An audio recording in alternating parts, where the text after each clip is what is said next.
Okay, I would like to thank someone by the name of the Squig Monster. He actually was commenting on one of Occult Science's new videos over on his website. I'll put a link below. And he was talking about how there are stories of Benjamin Franklin having skeletons found in his house. As in Benjamin Franklin, you know, the guy in the $100 bill, the Declaration of Independence, all that stuff. And so I never heard of that. And I looked it up, and indeed, there are reports of that. Here is a newsletter back in 1998 that talks about skeletons in the closet, stuff that was, skeletons that were found in the house. Here's an article from The Guardian back in 2003 that talks about this as well, but this is the one I'm going to read from. This is from 2013, an article I completely missed. Here's from the Smithsonian. Why was Benjamin Franklin's basement filled with skeletons? Repairs on Franklin's old London house turned up 1,200 pieces of bone from at least 15 people. There's your 3 and 6 already highly seemingly coded, right? Very interesting. For nearly 2 decades leading up to the signing of the Declaration of Independence, Benjamin Franklin lived in a London house at 36 Craven Street. There's that 3 and 6 again. No doubt in my mind that was a hand-picked address. Okay, that's not coincidence. That guy lived at 36 Craven Street. It's probably where Wes Craven got his name from, the horror director.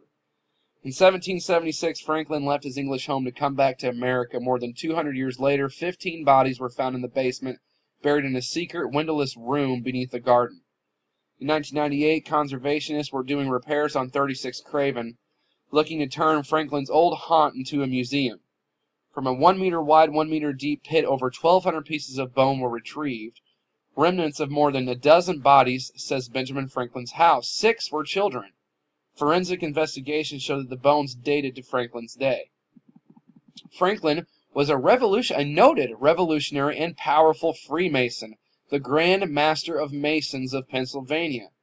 So it's easy to wonder what dark secrets Franklin may have hidden in his basement chamber, but the truth, it turns out, isn't quite so dark. Oh, really? The most plausible explanation is not mass murder, but an anatomy school run by Benjamin Franklin's young friend and protege, William Hewson, said The Guardian in 2003, in this article right here. Still in Franklin's time, anatomy lessons were a dark, ethically ambiguous business. Anatomy was still in its infancy, but the day's social and ethical mores frowned upon it.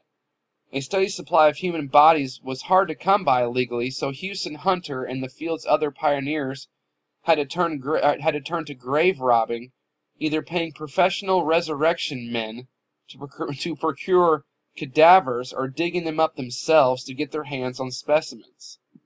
Researchers think that 36 Craven was an irresistible spot for Hewson to establish his own anatomy lab. The tenant was a trusted friend, the landlady was his mother-in-law, and he was flanked by convenient sources for corpses.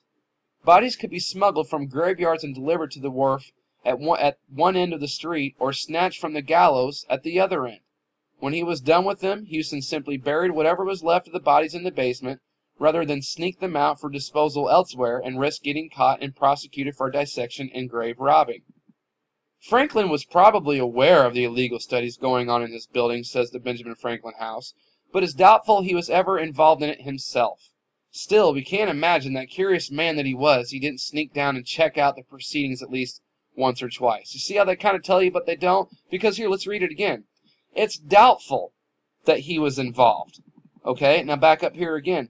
The most plausible explanation is not mass murder. But you see how they just don't say, well, it's proven fact, or, no, it's the most plausible explanation, and it's doubtful, but you see, it's not a sure thing.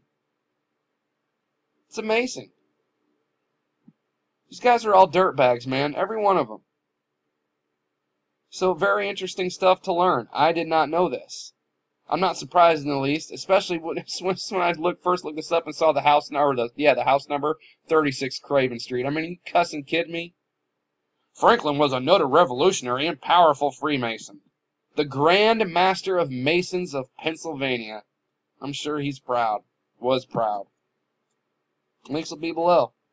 See, you got everybody. This is how we all work together. Not one person can find and remember and do all this stuff. It's impossible. So great work to Squig Monster and everybody else for putting their time in and helping out, sharing stuff. Because I thought this was a neat find. Okay, Thanking my subscribers for watching and for the continued support.